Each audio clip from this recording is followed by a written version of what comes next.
And it was funny. I was actually on the square in my hometown, just drinking coffee with my friends, and my manager sends me like, "Oh, what's going on? Like the song is like blown up all of a sudden." I'm like, "What? We've never had that happen." Back when we were still like a communist country, like Yugoslavia, we had our own version of Mexican music, but under our language. Yeah, it's called UMEX. Did it on a plane in like 4 hours before Hard Summer. Finished it, played it there. I was like, wait. The reaction was kind of sick. What else does San Pacho have cooking for the rest of 2025? Oh, a lot of train horns.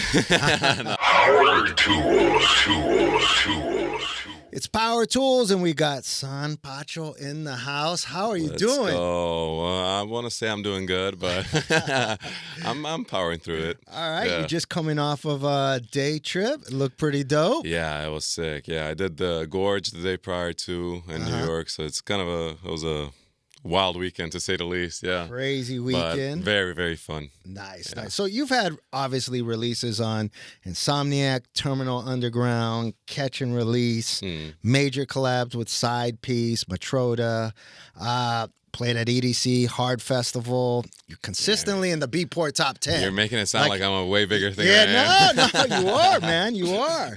And what I want to know is, let's go back to the beginning of San Pacho, and where did you fall in love with dance music? I mean, I know you're from Croatia. Like, where did that passion start? Was it a song you heard? What was that? No, what was that entry point for you? Yeah, that's a good question. My dad was always he was always taking us to school and stuff, and he always had CDs in the car, just playing some like electro, when it was still like electro. Yeah. And that's I think I heard your guys' song, the I Like That song. I Like That. Yeah. Pops was playing it. Yes, sir, yeah. Okay. So yeah, ever since then I was kind of into it, and we didn't have internet back then. And I remember as soon as I got like the unlimited... Wait. Talk to you. Mean you didn't have internet? There was no. We had the dial-up thing, so it wasn't, you couldn't really go on YouTube and like look it up. Right. But as soon as I got the unlimited plan, I was like YouTube house music, and that's fucking.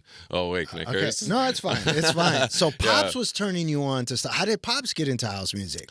I don't know. Yeah, that's a good question. I never asked him, actually. Yeah, I gotta check on him after this. Maybe he was a big clubber that you don't know about. Yeah, could be. Yeah, no, he really, really loves the music. And first couple of shows he went with me, and he was a proud dad. Even when I was playing with like 10, 15 people in front of me, Nice. He loved it. And what were some of the songs he was playing back then? Do you remember? Oh, it was like Fedde Grand. It was like Daft Punk. It was kind of all over the place. Yeah. Okay. Yeah, but it was the good.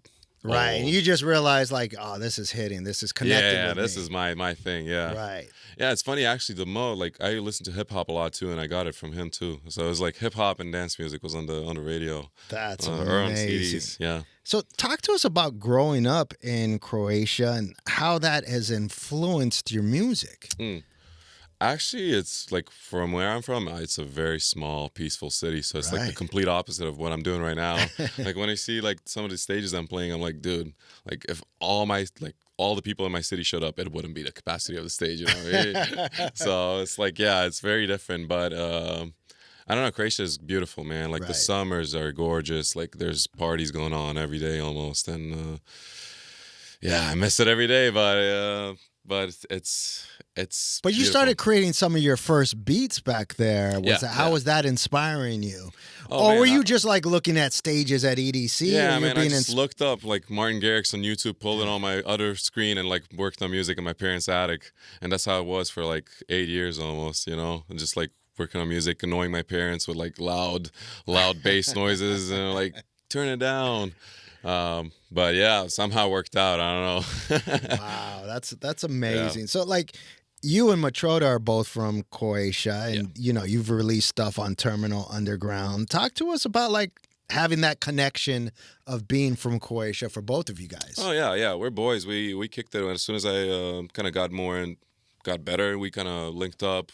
Started like talking, chatting, and we're friends now. We actually like sleep. Were you aware of him coming up? It's funny. I was actually at his like show when he was starting to tour America. I was like a fanboy almost, So I was like in the crowd, just like vibing, and we linked up later after that, and it's kind of history from there, right? That's dope. Yeah. That's dope. So I feel like when you dropped Amor on Insomniac in 2022, I feel like that was a big moment for you. Do you feel that was an important moment for you in your career? Oh yeah, that was definitely like the thing that put me on people's like map. Right. And it was funny. I was actually on the square in my hometown, just drinking coffee with my friends, and my manager sends me like, "Oh, what's going on? Like this song is like blowing up all of a sudden." I'm like, "What? We've never had that happen." You know, we kind of had the consistency, right? But all of a sudden, the more like just did this, and I was like, "Damn." Did I really make that good of a song? You know, I didn't think that was that good. You never know, right? Yeah. So yeah, it worked out. Nice. And we kind of were really consistent that year. I feel like I dropped some good music that year, and I think people recognize that. And what kind of people came to the table? Like once you released that, were there people like hitting you up for other releases? Like in Croatia, or like just in general? No, just in general. Oh yeah. It opened a whole world of opportunities. I think Adam from Day Trip actually hit me up for the first show ever, and we still couldn't get our visa done and all that. Right. So it was still in the process. But yeah, it was all over that like EP. Yeah. Like crazy. In a short period of like 3, 4, 5 months, like so many things have changed for me, and yeah. And you didn't know that when you were making it. Yeah, it's funny. I made it in like a day. I thought it was like a cool little thing because me and Matroda did La Pasión, the first song, right? And I was like, you know what? It could be a cool thing to do, like a follow-up. And I did it in a day, like sent it to him. He played it out and went crazy. Like on his socials, people were like, what is this song? And I was like, I don't know. Something I made it in my bedroom with a couple bongos, and it worked out, you know? Wow. Oh, you play some live instruments? No, man. I'm completely musically not gifted whatsoever.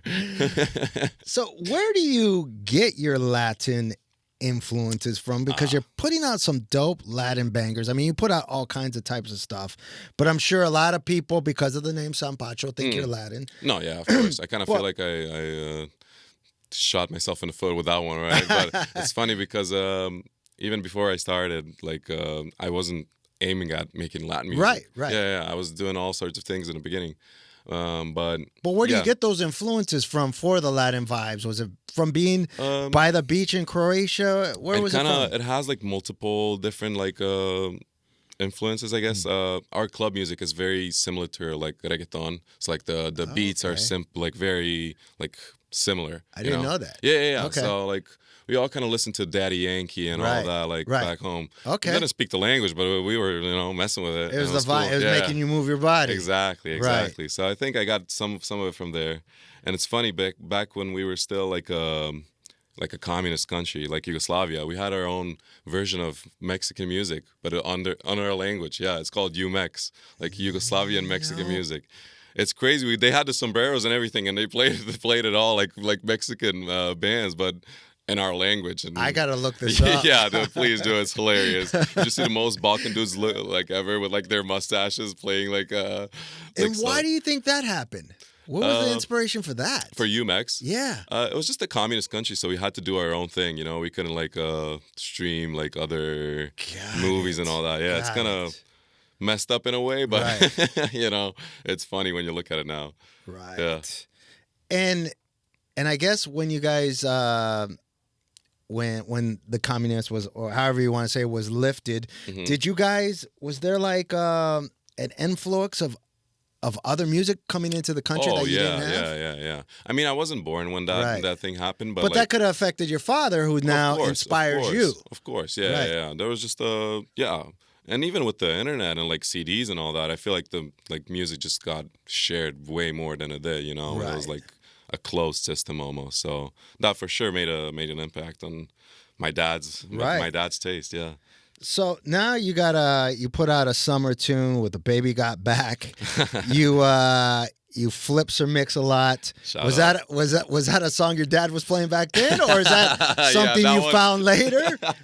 That one wasn't in rotation, unfortunately. That one was all me. Right. Yeah, it's funny. I made that last year. I was on the plane, and I put a story on my flight to LA. I was like, "What guys do you want to hear in Hard Summer? I'm gonna flip it on the plane."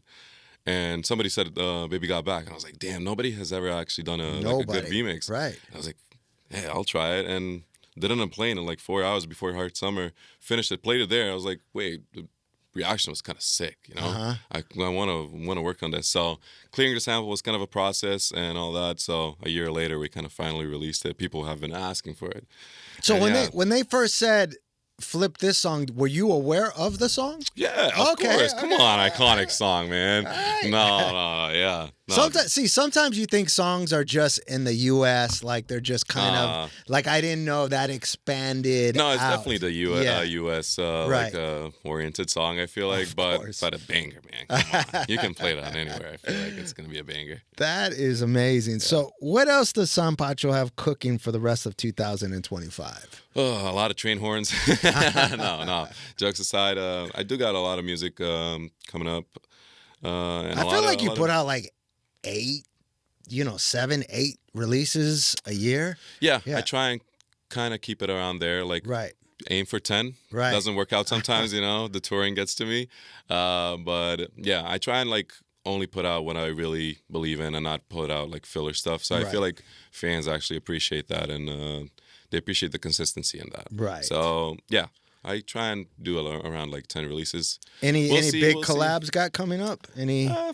Me and Pacho Matroda are cooking on a project, but that's all I'm going to say for right now. I can't really put more details in. We just got a lot of music coming up, and we got to figure out what to do with it, you know, and see how to put it out to present it to people. Nice. Yeah. And when do you get to go back home? How much time do you spend back home now that you're touring a lot? I kind of go back at least like twice a year for like at least 10 days, I think. So I have a Europe show here and there. Is that it? Yeah. I have a Europe show here and there, and then I go back home trying to catch up on my family. Right. Look at my puppy, to like walk him around, and I turn around and I got to go back to the States and like get back to this regular life, I guess. Regular job. Yeah. Your 9 to 5 job. Oh yeah. Trust me, yesterday was not a 9 to 5 for sure. Well, it's amazing, man. The music that you're doing, I mean, I think you are consistently putting out solid, really good music. And thank you, man. And more importantly, interesting music, I find. You know. Hey, some might say that. I don't know. I can't really, you know. I think you push elements or push the sound in different directions. Is that more of a mindset when you're in the studio? Like, I haven't heard this, so let's try this. I just feel like I like a lot of different genres in like electronic music specifically, and I kind of get all my inspirations from there. And I love drum and bass. I think I got that from my dad. He was playing Prodigy in this car, you know. Okay, so Prodigy, what is it? Fat of the Land, the first album. That was. I still think that's one of the best electronic albums ever. 100%. And I still bump it to this day. And I think that's where I kind of got my love for drum and bass. And like all the other genres too. And I kind of get a little bit of everything and just put it all in one. Sometimes it works out. It's kind of like a stew. Yeah, cook exactly. It up. Exactly. Right. Exactly like a stew. And sometimes we have the good results and sometimes it's a mess. But you know, that's how it is in this industry, right? Awesome, man. Yeah. We appreciate having you on, man. Thank you for having me here, man. Keep the music coming. We'll keep on supporting right here on Powertools. I'll try my best. Powertools.